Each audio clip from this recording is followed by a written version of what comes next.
It is always fun to see, all the new faces coming in and eager to learn this TeamSTEPPS training. This is supposed to be a very fun exercise. The Medical Readiness Training Command, or MRTC, has the responsibility to provide training to medical units and soldiers for overseas contingency operations. One of the training platforms they use is the Mayo Clinic Multidisciplinary Simulation Center, located in Rochester, Minnesota. There, soldiers learn a framework called TeamSTEPPS in a hands-on environment. The Mayo Simulation Center has developed a special relationship with the MRTC and its observer coach trainers by opening the doors to the operating room, emergency medical treatment room, and intensive care unit room for Army Reserve medical units identified as being in need of training. TeamSTEPPS is a Department of the Army patient safety framework to enhance internal communication between sections and improve patient safety. Colonel Elizabeth Anderson, MRTC's exercise director for this training exercise, explains further why STEPPS is so important. Whether we're in the medical field or in any organization, communication is the bedrock of what we do. If we don't communicate, then the mission fails.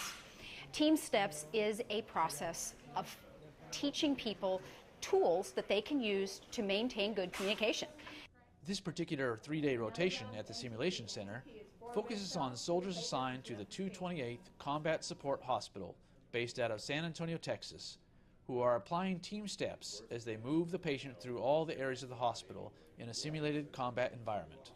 One thing we look for in the education world is ways to do things outside of the box.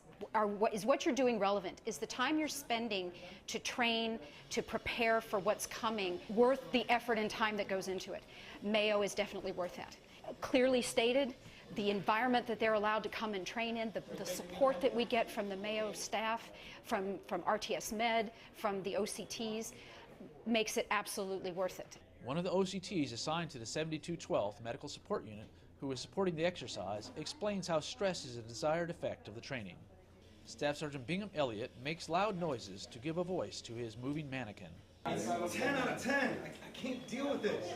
So my favorite is to actually try to make it interactive with the patient, because these are still mannequins, and so like to bring the soldier into it, and so they're actually using their imagination. They're starting to think about it as a real patient, and then all of a sudden their stress level starts to go up, and we start to invoke some of those reactions that we really wanted to be able to hone and fine-tune so that it doesn't happen downrange.